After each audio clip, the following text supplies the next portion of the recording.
April is National Minority Health Month. It is a time to raise awareness about the importance of improving the health of racial and ethnic minority communities and reducing health disparities. And joining me on the 5:30 via Zoom is Dr. Joydip Roy, Chief Medical Officer for United Healthcare.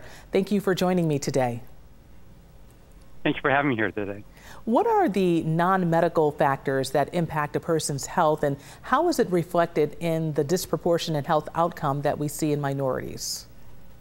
Yeah, so a lot of factors contribute to a person's health, right? I mean, there are factors that are often not in the control of any individual. They're often called the social determinants of health.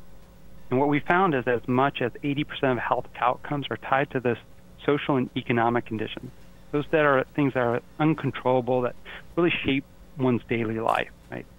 Some of these can include like where we're born, right? You know, an individual doesn't control who they're born to or where they're born to, right? So where we're born, where we grow up, where we go to school, where we work, where we live, these are all vital in a community's opportunity for well-being and health. And one of the other factors is that having access to food.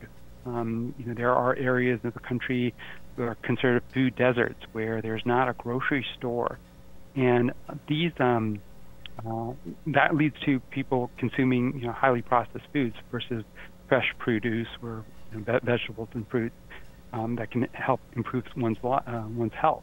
So it's interesting you bring that up because we know about food deserts here in the city of Buffalo.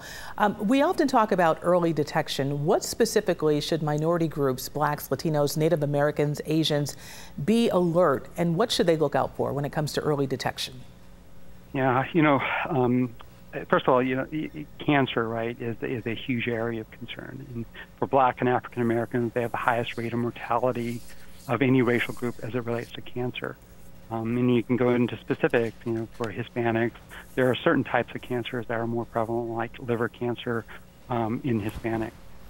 But really the big thing is, I think when we talk about symptomology, there's not really a difference in presentation in terms of experiencing symptoms for a heart attack or a stroke that's different from anybody else. But where it becomes important is that we really need to get established with the healthcare system, right? Having a primary care provider, following through on preventative health measures, things like getting your cancer screen. Also, for monitoring regular everyday health, right? Getting your blood pressure checked, blood sugar checked, cholesterol checked, etc. Those are very important for any individual. And vaccinations, right? You're not just for children, but for adults, making sure children get their vaccinations as they're required by age or recommended by age, and adults, as we grow older, getting our flu vaccine, COVID vaccination, as that's rather new in the last couple of years, right?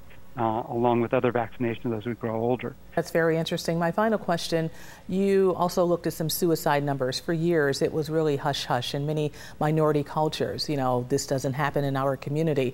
But what do the stats actually show, and what can be done? Right. So, I think one of the great things in the last decade is the awareness around behavioral health, which encompasses both mental health as well as substance abuse disorders, if you will. And we've definitely seen the opioid crisis, right, and the numbers around that. As it specifically relates to suicide, right, the CDC has data that about 48,000 suicides in 2021. That's one every 11 minutes. Suicide is the 11th leading cause of death overall. If we look at African American communities and Blacks age 15 to 24, it's the third leading cause of death in that age group and in that minority group. Suicide is the 9th leading cause of death among American Indian and Alaska Native people. If you or a loved one needs immediate support or is in crisis, calling or texting 988 or chatting with 988lifeline.org. This is a suicide in crisis line that's available 24 hours a day, 7 days a week. And I would encourage that if anybody is in crisis or a loved one is in crisis, for support. Dr. Joydip Roy, we want to thank you so much for joining us today on the 5:30.